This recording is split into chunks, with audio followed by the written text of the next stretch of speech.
Hello everyone, welcome to our YouTube channel keep it simple. आज के video में हम बात करेंगे मेटा के बारे में, जिसको कि पहले फेसबुक के नाम से जाना जाता था।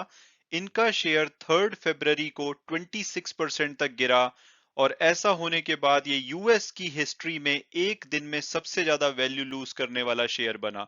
तो इस वीडियो में हम इस टॉपिक को डिटेल में डिस्कस करेंगे। और आगे बढ़ने से पहले अगर आपने अभी तक चैनल को सब्सक्राइब नहीं किया तो प्लीज सब्सक्राइब करके हमें मोटिवेट कीजिए। तो सबसे पहले अगर बात की जाए कंपनी ओवरव्यू की, तो मेटा प्लेटफॉर्म, जिसका कि पहले नाम फेसबुक था, ये एक अमेरिकन मल्टीनेशनल टेक्नोलॉजी कंग्लोमरेट यानी कि मल्टी इंडस्ट्री टेक्नोलॉजी कंपनी है, जिसका कि हेडक्वार्टर कैलिफोर्निया में है। ये दुनिया की one of the most valuable company है। अगर आप आज की डेट में मार्केट कैपिटलाइजेशन के हिसाब से देखें तो पहले नंबर पे आती है एप्पल, जिसका कि मार्केट कैपिटलाइजेशन है 2.86 ट्रिलियन, यानी कि भारत की जीडीपी के आसपास। दूसरे नंबर पे माइक्रोसॉफ्ट, तीसरे नंबर पे सऊदी अरामको। इसी लिस्ट में 8वें नंबर पे आती है फेसबुक, यानी कि जो अब मेटा के नाम से जानी जाती है। और ये तब है जबकि इन्होंने अपना थर्सडे को 26% तक मार्केट कैपिटलाइजेशन लूज किया है, लेकिन उसके बाद भी ये 8वें नंबर पे है। और ये कंपनी ओन करती है दुनिया की 4 सबसे ज्यादा पॉपुलर मोबाइल एप्स, जो कि अगर हम 2014 से लेकर के सितंबर 2021 तक का डेटा देखा है तो इनकी जो चारों एप्स हैं वो पहले चारों नंबर पे आती हैं, जो कि क्यूमुलेटिव डाउनलोड्स की गई हैं 2014 से लेकर के।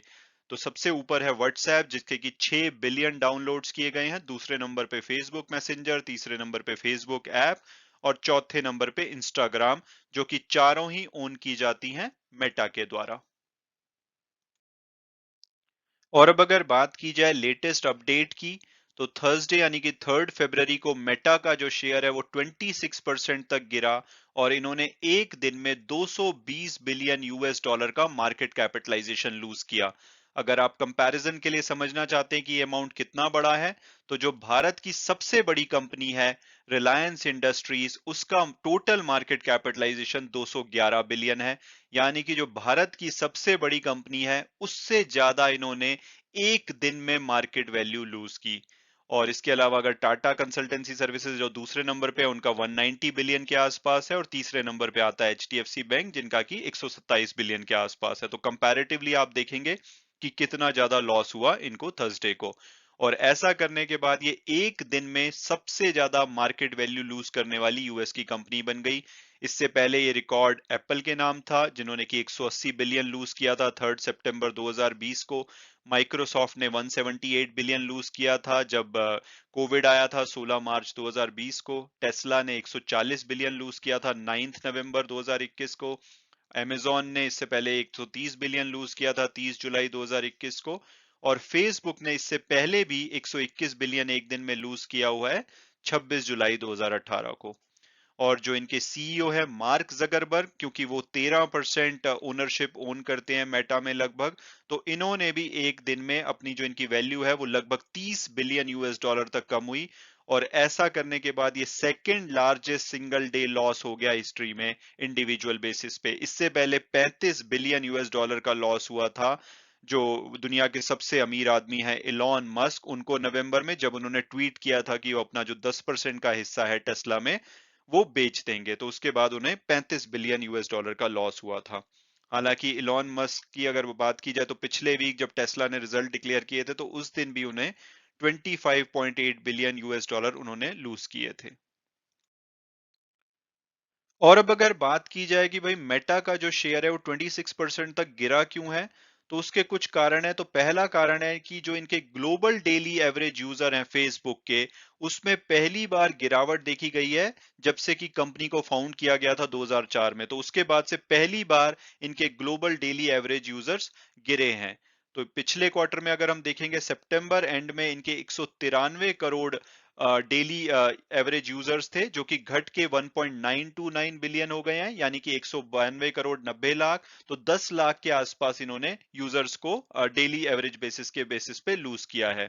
और उसका जो मेन कारण है वो ये है कि अफ्रीका और लैटिन अमेरिका में यूजर डिक्लाइन देखा जा रहा है, जो कि कंपनी के लिए चिंता की बात है, क्योंकि ये अपने आप को यूएस के बाहर जो मार्केट्स हैं वहां पे ग्रो करने की कोशिश कर रहे हैं, क्योंकि यूएस में ऑलरेडी इनकी जो ग्रोथ है वो गिरने लगी थी। हालांकि ये पहली बार नहीं है, यूएस में पीक पे पहुंच चुके थे और उसके बाद गिरावट देखी जा रही थी। और पिछले साल एक विसल ब्लोअर है फ्रांसिस हॉगन, उन्होंने रिलीज किया था एक इंटरनल डॉक्यूमेंट जो कि मेटा का इंटरनल प्रेजेंटेशन था। उसमें कंपनी ने वार्न किया था कि फेसबुक जो यंग यूजर्स हैं उनको लूज कर रहा है। और फेसबुक के एक डॉक्यूमेंट में ये भी रिवील किया गया है कि जो एंगेजमेंट है इनकी टीन्स के बीच में, उसमें कमी देखी जा रही है, वेस्टर्न कंट्री में भी और काफी सारे नॉन वेस्टर्न कंट्री में भी। इसके अलावा अगर भारत की स्पेसिफिकली बात की जाए तो आज की डेट में फेसबुक के लगभग 2,853 मिलियन यूजर्स हैं दुनिया भर में, और इसमें सबसे ज्यादा एक्टिव यूजर भारत में है 340 मिलियन, यानी कि 34 करोड़ के आसपास इनके एक्टिव यूजर भारत में है। और उसमें भी कमी देखी गई है, और उसका कारण जो फेसबुक या मेटा ने बताया है वो ये बताया कि भारत में अभी पीछे डेटा रेट्स इंटरनेट के बढ़ाए गए थे, जिसकी वजह से फेसबुक की जो यूजर ग्रोथ है उसमें कमी आई है। और आपको याद होगा अभी पीछे भारती एयरटेल, वोडाफोन, रिलायंस जियो सभी ने अपने फोर्थ क्वार्टर में 18 से 25% तक मोबाइल सर्विस रेट्स को इंक्रीज किया था, जिसका की इम्पैक्ट मेटा के रिजल्ट्स पे भी पड़ा है। और अब अगर बात की जाए दूसरे बड़े कारण की जिसकी वजह से इनका शेयर गिरा, वो है इनका कंपटीशन टिकटॉक से। जकरबर्ग ने अपनी अर्निंग कॉल में ये माना कि इन्होंने आइडेंटिफाई किया है कि जो वीडियो शेयरिंग ऐप है टिकटॉक, वो इनको बहुत ज्यादा कंपटीशन दे रही है। अभी पीछे एपटॉपिया जो कि एक एनालिटिक्स फर्म है, इन्होंने 2021 में सबसे ज्यादा डाउनलोड होने वाली ऐप का डेटा रिलीज किया था। उसमें पहला नंबर मिला है टिकटॉक को, जिनकी की 65 करोड़ 60 लाख कॉपीज 2021 में डाउनलोड की गई हैं। दूसरे, तीसरे और चौथे नंबर पे मेटा की एप्स आई हैं, इंस्टाग्राम, फेसबुक और व्हाट्सएप, बट पहला नंबर यहाँ पे टिकटॉक ले गया। चाइनीज जो ओन्ड टिकटॉक ऐप है, इसके दुनिया भर में लगभग 100 करोड़ यूजर्स हैं। और ये एक बहुत बड़ा रीजन है जिसकी वजह से मेटा को बहुत ज्यादा स्ट्रगल हो रहा है compete करने में, खासकर यंग कंज्यूमर्स में। और इसके अलावा इन्होंने उम्मीद जताई थी कि जो टिकटॉक की राइवल ये लेकर के आ रहे हैं फेसबुक की रील्स, वो इनको हेल्प करेगी कंपटीशन में, लेकिन अभी वो काफी पीछे है। तो उसको कुछ टाइम लगेगा इससे पहले कि वो टिकटॉक को चैलेंज कर पाए, खासकर जो यंग यूजर्स हैं उसमें।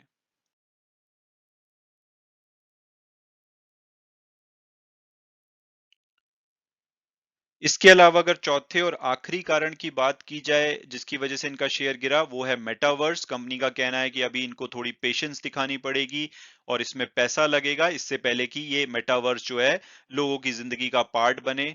तो मेटावर्स क्या है? मेटावर्स वो जगह है जहां पे फिजिकल और डिजिटल वर्ल्ड एक साथ आएंगे।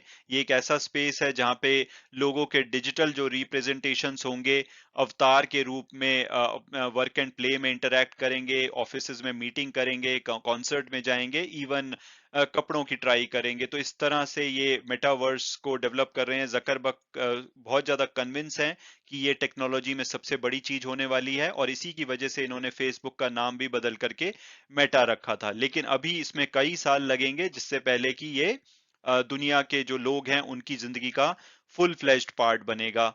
और इसकी वजह से अभी क्या हो रहा है, जो मेटा का जो वर्चुअल रियलिटी यूनिट है, रियलिटी लैब्स, जो कि इनका टॉप सेलिंग ऑक्यूलस जो वर्चुअल हेडसेट है, वीआर हेडसेट है, उनको बेचता है, उसमें इनको 3.3 बिलियन का लॉस हुआ है। और वहां पे जो टोटल रेवेन्यू है वो सिर्फ 1 बिलियन यूएस डॉलर का है, और 1 बिलियन यूएस डॉलर पे इनको 3.3 बिलियन यूएस डॉलर का लॉस हो रहा है। तो इसमें अभी काफी टाइम लगेगा इससे पहले कि ये प्रॉफिटेबल होगा, तो लोगों को पेशेंस रखनी पड़ेगी।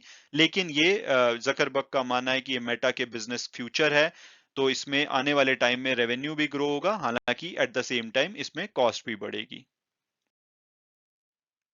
मैं उम्मीद करता हूं कि आपको ये वीडियो पसंद आया होगा, क्योंकि मुझे लगा कि आप शायद इंटरेस्टेड होंगे कि एक यूएस जैसी स्टेबल मार्केट में एक ब्लू चिप कंपनी का शेयर एक दिन में अगर 26% गिर सकता है, तो हमें एज एन इन्वेस्टर सतर्क रहना चाहिए। और मेरे हिसाब से इसमें सीख ये है कि अगर हम किसी भी ऐसी कंपनी में इन्वेस्ट कर रहे हैं जिसका की वैल्यूएशन बहुत ज्यादा है, तो हमें बहुत ज्यादा ध्यान रखना चाहिए, क्योंकि अगर उसमें हल्की भी प्रॉब्लम हुई तो वो बहुत ज्यादा गिर सकता है, जो कि फेसबुक के साथ हुआ पिछले वीक में। Or thanks so much for watching the video and God bless you all.